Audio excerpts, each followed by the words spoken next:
क्या बीजेपी इस बार इतिहास रचने वाली है? अब की बार 400 पार बीजेपी की क्या है रणनीति? क्या बीजेपी का बनाया हुआ ये प्लान सक्सेस होगा? हम इस वीडियो में आपको बताएंगे कि एनडीए के 400 पार सीटों का सपना कैसे साकार होगा। दरअसल 2024 लोकसभा चुनाव में इतिहास बनना तय है। अगर नरेंद्र मोदी की बीजेपी सरकार जीत की हैट्रिक बनाती है तो भी इतिहास बनेगा। नरेंद्र मोदी पहले ऐसे गैर कांग्रेसी नेता होंगे जो लगातार 3 बार प्रधानमंत्री पद के लिए चुने जाएंगे। अगर नतीजे बीजेपी के खिलाफ गई तो भी इतिहास बनेगा। 2024 का मुकाबला नरेंद्र मोदी वर्सेज विपक्ष है। राजनीतिक नजरिए से इसे इंडिया बनाम इंडिया गठबंधन नाम दिया गया है। प्रधानमंत्री नरेंद्र मोदी ने दावा किया है कि लोकसभा चुनाव में बीजेपी को 370 और एनडीए कुनबे को 400 प्लस सीटें मिलेगी। एनडीए के मुकाबले के लिए कांग्रेस, टीएमसी, आम आदमी पार्टी, समाजवादी पार्टी, राष्ट्रीय जनता दल, एनसीपी, शरद पवार, शिवसेना, डीएमके, सीपीएमआई समेत कई पार्टियां एकजुट हुई है। एनडीए के साथ बिहार में जेडीयू, लोक जनशक्ति पार्टी, रामविलास और हम है, जबकि यूपी में सुभाषपा, आरएलडी और अपना दल सोनेलाल के साथ बीजेपी ने गठबंधन किया है।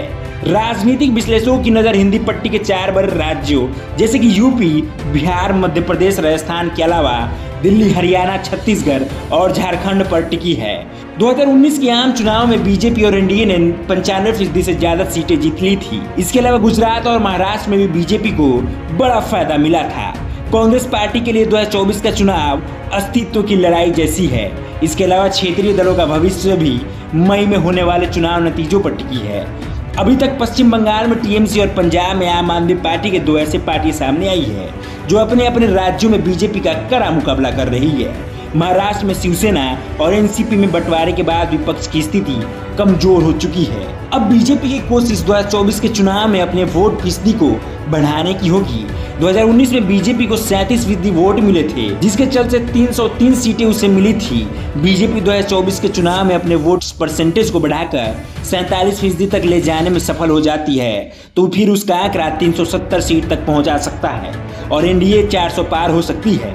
लेकिन उसके लिए उत्तर भारत में अपनी सीटों को बरकरार रखते हुए दक्षिण के राज्यों में अपनी सीटों का इजाफा करना होगा। दक्षिण भारत की 131 सीटों में से बीजेपी अगर 60 से 70 सीटें जीतने में कामयाब हो जाती है तभी जाकर पीएम मोदी के 400 का सपना साकार हो सकता है।